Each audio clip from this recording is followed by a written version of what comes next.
Welcome back to தியாஸ் media. நான் உங்கள் சகோ கங்கா சீதாராமன். இன்றைக்கி நம்ம வீடியோவில் என்ன பார்க்க போகிறோன்னா ஒரு சாம்பார் ரெசிபி, குழம்பு ரெசிபி. இது வந்து அரைச்சி விட்ட சாம்பாருங்க. வாங்க எப்படி செய்யலாங்கிறத பார்க்கலாம். ஃபர்ஸ்ட் அதுக்கு தேவையான இன்க்ரீடியன்ஸ் ஃபர்ஸ்ட் பார்த்துடலாம். இந்த குழம்புக்கு வந்து நான் முருங்கைக்காய் கட் பண்ணி வச்சுருக்கேன், சின்ன வெங்காயம் உரிச்சு வச்சுருக்கோம்.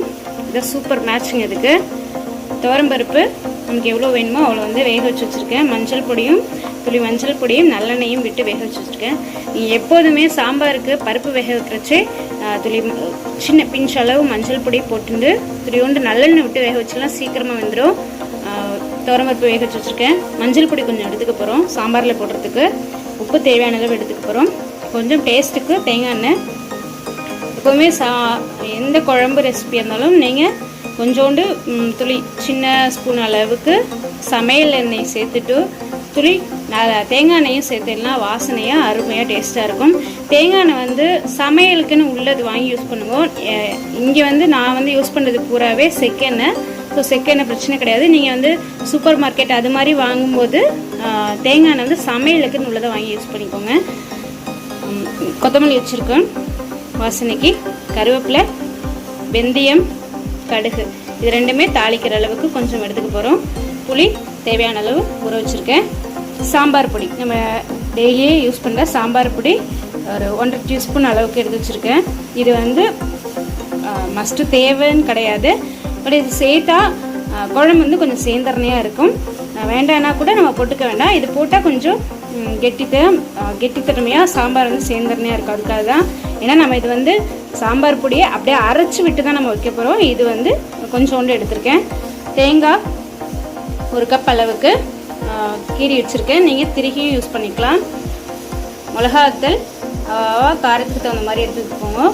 இது சமையல் எண்ணெய் கொஞ்சம் எடுத்துக்க போகிறோம். கடலப்பருப்பு 2 பிடி, கையால் 2 பிடி அளவு. இது வந்து மல்லி வந்து 1.5 கைப்பிடி அளவு. இவ்வளோ தான் இதுக்கு தேவையான இன்க்ரீடியன்ஸ். இப்போது அரைச்சிட்ட சாம்பார் எப்படி செய்யலாங்கிறத பார்க்கலாம் வாங்க. ஃபர்ஸ்ட் அதுக்கு ஒரு பேன் ஹீட் பண்ணிக்கலாம். ஹீட் பண்ணிவிட்டு நம்ம எடுத்து வச்ச கடலப்பருப்பு, மல்லி சேர்த்துக்கலாம். மிளகாத்தில் எடுத்து வச்சுருக்க காம்பை கிள்ளிட்டு சேர்த்துக்கலாம். இப்போ கொஞ்சம் சமையல் எண்ணெய், நம்ம ஆஸ் யூஷுவல் யூஸ் பண்ணுற சமையல் எண்ணெய் சொட்டு விட்டுக்கலாம். இது வந்து நல்லா சிறக்கிற அளவுக்கு நல்லா ஃப்ரை பண்ணி எடுத்துக்கலாம், வறுத்துக்கலாம். இப்போ வந்து கடலப்பருப்பு நல்லா செவந்துட்டு இப்போ நம்ம எடுத்து வச்ச தேங்காவை போட்டு ஒரு 2 பரட்டி மட்டும் பரட்டி எடுத்துக்கலாம். வாசனையே இப்போது வறுக்கிறச்ச அந்த வாசனை வரும். அது வந்தால் அந்த வாசனையும் அந்த ரெட்டிஷ் கலருக்கும் வந்துட்டால் போதும். தேங்காவை போட்டு ஒரு 2 பரட்டி எடுத்துக்கலாம். நம்ம ஸோ இப்போ நல்லா ஃப்ரை பண்ணியாச்சு. இப்போ நம்ம ஸ்டவ் ஆஃப் பண்ணிக்கலாம். ஆஃப் பண்ணிவிட்டு இதை வந்து நம்ம ஒரு மிக்ஸி ஜாரில் ஆட் பண்ணி ஆற விட்டுக்கலாம். ஆற விட்டு நம்ம அரைச்சிக்கலாம்.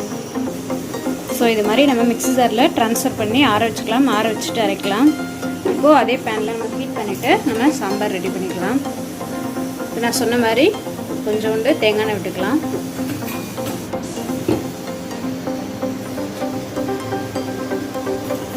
ஸோ இப்போ கடுகு ஆட் பண்ணிக்கலாம். வாசனைக்கு வெந்தயம் போட்டுக்கலாம். நம்ம எடுத்து வச்ச சாம்பாருக்கான வெங்காயத்தை ஆட் பண்ணி வதக்கிக்கலாம். முருங்கைக்காவை ஆட் பண்ணிக்கலாம். எப்போதுமே சாம்பார், வத்தக்குழம்பு எதுனாலும் வைக்கும்போதும் காயை போட்டு நல்லா தாளிச்சிட்டு இது மாதிரி போட்டு கொஞ்சம் வதக்கிட்டு வச்சிடனா வாசனையாகவும் டேஸ்ட்டாகவும் இருக்கும். நல்லா வதக்கிக்கலாம்.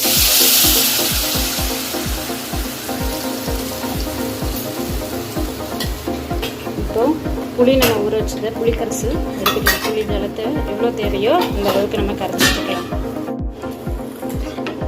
மஞ்சள் பொடி கொஞ்சம், இப்போ புளிக்கரைசல் விட்டுட்டு நம்ம அந்த சாம்பார் பொடி ஆட் பண்ணியிருக்கோம்.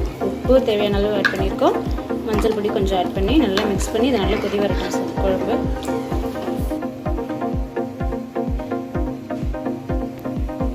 குழம்பு நல்லா கொதிக்கிறது.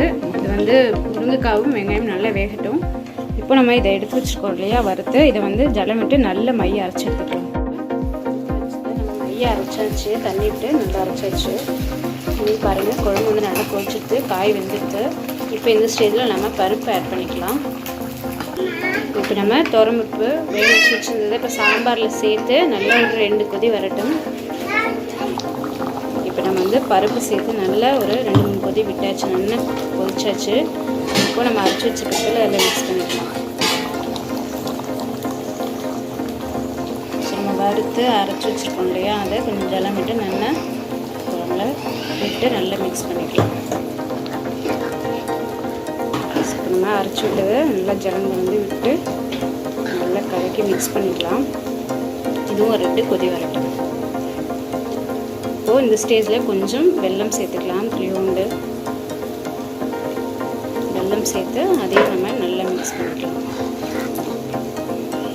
ஸோ இப்போ இந்தளவுக்கு கொதிச்சா போகிறோம். இப்போ நம்ம ஸ்டவ் ஆஃப் பண்ணிவிட்டு சர்விங் பவுலுக்கு ட்ரான்ஸ்ஃபர் பண்ணிக்கலாம். ஸோ நான் சர்விங் பவுலுக்கு ட்ரான்ஸ்ஃபர் பண்ணிவிட்டேன். இப்போ கொத்தமல்லியும் கருவேப்பிலையும் இதில் போட்டுக்கலாம். ஸோ பாருங்கள், சூப்பரான அரைச்சி விட்டு சாம்பார் ரெடி. நீங்களும் வீட்டில் ட்ரை பண்ணி பாருங்கள், அருமையாக இருக்கும். டேஸ்ட் அவ்வளோ டேஸ்ட்டாக இருக்கும். ஒரு வாட்டிக்கு 2 வாட்டியே நம்ம வந்து சாம்பார் விட்டு சாப்பிடுவோம், அவ்வளோ டேஸ்ட்டாக இருக்குங்க. நீங்களும் வீட்டில் ட்ரை பண்ணி பாருங்கள். இந்த வீடியோ பிடிச்சிருந்தா லைக் பண்ணுங்கள், ஷேர் பண்ணுங்கள், கமெண்ட் பண்ணுங்கள். மறக்காமல் எங்கள் சேனலை சப்ஸ்கிரைப் பண்ணிக்கோங்க. சப்ஸ்கிரைப் பண்ணுறதோட இல்லாமல் பெல் ஐக்கானை கிளிக் பண்ணி ஆள் கொடுங்க. அப்போ தான் நாங்கள் போடுற ஒவ்வொரு வீடியோ உங்களுக்கு உடனுக்குடன் நோட்டிஃபிகேஷனாக வரும். Bye friends, thank you.